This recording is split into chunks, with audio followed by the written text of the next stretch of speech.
या बातमीपत्राचं प्रायोजक आहे पूर्व विभागातील नावाजलेले उद्योजक श्री राजय्या प्रभाकर गज्जाम यांचे प्रभाकर स्टील, प्रोप्रायटर राजय्या गज्जाम, 94 23 59 12 59। तंत्रज्ञानासोबत परिपूर्ण संस्कारमय पिढी घडवणं ही काळाची गरज, आमदार विजयकुमार देशमुख यांचं वक्तव्य। समाधान बालसंस्कार केंद्राच्या वतीनं 500 गरजू विद्यार्थ्यांना शालेय साहित्य वाटप। येणाऱ्या पिढीसमोर शैक्षणिक जीवनात अनेक आव्हानं सध्या उभी आहेत। वाढत्या स्पर्धेमुळे आणि मोबाईलच्या वाढत्या वापरामुळे आपल्या संस्कृतीपासून अंतर पडतंय। वैद्यकीय संशोधन असो अथवा तंत्रज्ञानामध्ये कितीही आधुनिक झालो तरी संस्कारमय पिढी घडवणं ही काळाची गरज बनली आहे, असं मत माजी पालकमंत्री शहर उत्तरचे आमदार विजयकुमार देशमुख यांनी समाधान बालसंस्कार केंद्राच्या गुणवंत विद्यार्थ्यांचा सत्कार आणि शालेय साहित्य वाटप प्रसंगी केलं।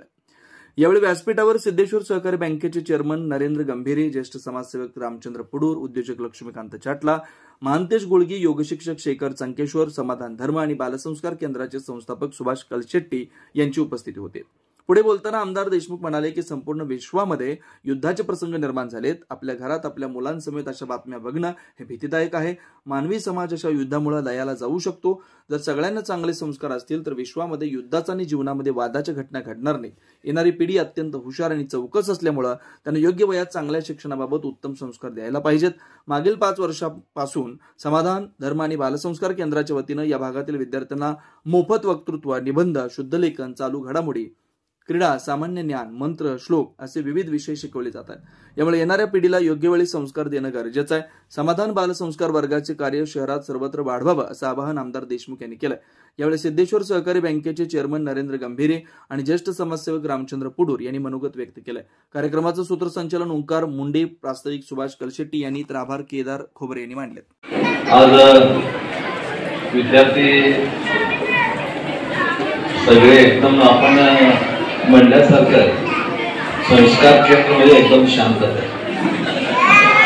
आज कलशेट्टीचा सुभाष कलशेट्टीने मला काल विचारलं होतं की आज तुम्ही वेळेवर यायला पाहिजे, लहान मुलं जे असतात, पण आजचा कार्यक्रम असा होता की ते सोडून येतात, ते जाणारही नाही। त्यामुळं आपण उशीर आलो याबद्दल तुमचं सगळ्यांचं दिलगिरी व्यक्त करतो। आज वह्या पुस्तकं असू द्या, शाळा म्हणले की मुलांना एक आनंदाचा दिवस असतो। गेल्या 2 महिन्यापासून सुट्ट्या होते, पुन्हा एकदा शाळेत जाणार आणि पुढच्या वर्गात जाणार, आपले मित्र मैत्रिणी भेटणार, नवीन शिक्षक भेटणार, ह्या सगळ्या आनंदात ते शाळा शिकत असताना मी 2-4 ठिकाणी या वह्या वाटपाच्या कार्यक्रमाला गेलो साहेब। तिथे गेल्या एवढं गोंधळ, मुलांचं एवढं गोंधळ, भाषण करण्याकडे त्यांचं लक्ष नव्हतं, त्यांच्या बोलण्यात आणि गोंधळ घालण्याचं लक्ष जास्त होतं। पण आज मी तर आलं बघा की सरांनी मगाशी म्हणजे केले सगळे मुलांना, म्हणजे एक प्रकारचा चांगला संस्कार आणि त्याच्यातलं धर्माचं शिक्षण त्यामध्ये दिलं जात आहे। ही खरीच चांगली गोष्ट आहे। आज आपल्याला बघतोय ज्या आपण सातत्याने टीव्ही उघडले की आपल्याला जे बातम्या दिसतात, ते बातम्या पूर्वी आपण म्हणत होतो की ज्या चॅनलमधनं ज्या काही कार्यक्रम होत असतात किंवा जे काही आपण बघतोय ते आपण बघण्यासारखं नाही असतं, फक्त पुरवठानं बघण्यासारखं असतं, मुलाने घेऊन बसून। आज बातम्याही बघायला गेलं तर तोच असतंय की इथं मारामारी झाली, तिथं फोन झाला किंवा इकडं झालं, ते झालं, हे झालं। आता सध्याला तर 2-4 महिने, वर्ष 2 वर्ष झालं की युद्धाचं, रोज एक युद्धाचं हे असतं। एवढं भयानक दाखवलं जातं की लहान मुलांना एक प्रकारच्या डोक्यावर परिणाम व्हावं।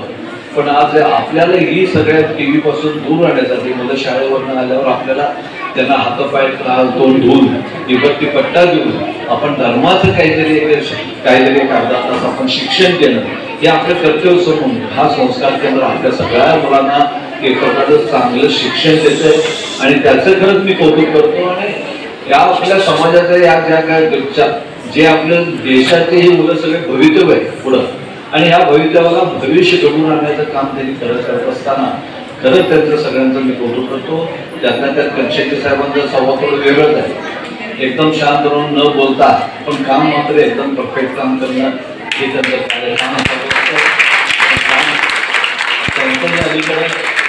त्यांचंही अलीकडे आम्हालाही त्यांचा संवाद घडत असतो आणि त्यांचं मार्गदर्शनही घडत असतं आणि त्याप्रमाणे खरंच एक प्रकार चांगलं काम चालत असताना आपण एवढे मोठे विद्यार्थीच्या संख्येने आपण हे काम करत असतो आणि आपल्या सगळ्यांचा आभार मानतो।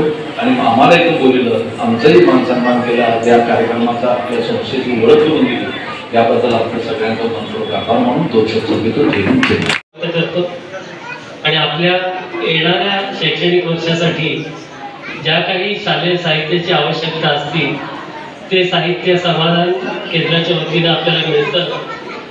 त्याबाबत मी या केंद्राचे जे अध्यक्ष आहेत कलशेट्टी सर, त्यांचं आणि त्यांच्या सर्व सहमिड्याचं म्हणा किंवा विश्वस्तांचं म्हणा मनापासून अभिनंदन आणि कौतुक करतो. समाजात जिथं जिथं कमी तिथं तिथं हे समाधान केंद्र उभं आहे अशीच धारणा आमची झालेली आहे. 4 वर्षापासून हे केंद्र ते चालवत आहेत आणि कुठलाही राजकीय अभिनिवेश न बाळगता केवळ समाजाची एक सेवा करावी या हेतूने त्यांनी जे कार्य चालवलं आहे ते असंच कायम राहू देत अशी त्यांना शुभेच्छा देतो. आमच्याकडूनही तन मन धनाने याबाबत काही संविधा टाकता आली तर ते टाकण्याचं निश्चितच तुम्हाला अभिवचन देतो. आणि सोबत सगळ्यात जास्त त्यांचं कौतुक केल्यासाठी धर्म आणि बाल संस्कार केंद्र, ज्याची आज जगात नव्हे तर पूर्ण ब्रह्मांडात गरज आहे. पुढचा नागरिक घडण्यासाठी धर्म आणि बाल संस्काराचीच गरज आहे आणि ते विडा त्यांनी उचललाय. हे देवाचं काम करण्यास सिद्धरामेश्वर त्यांना बळ देव अशीच त्यांना मी एक इच्छा व्यक्त करतो आणि आपल्या मनोगत काम होतो. धन्यवाद. श्री राजय्या प्रभाकर गज्जम यांचे Prabhakar steel, authoriser dealer of Metarol steel, the power of steel. बांधकामासाठी लागणारे स्टील व बांधकाम साहित्य योग्य दरात मिळतील.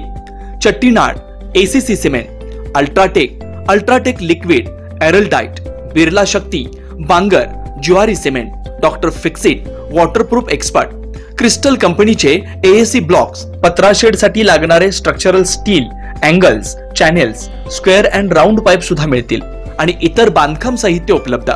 श्री राजय्या प्रभाकर गज्जम यांचे प्रभाकर स्टील. प्रोप्रायटर राजय्या गज्जम. 94 23 59 12 59, 80 87 55 16 79. पत्ता B12 पद्मशाली नगर, MIDC, Akkalkot road, lifeline chemical factory जवळ, तंबाखे फेवर्स समोर, सोलापूर.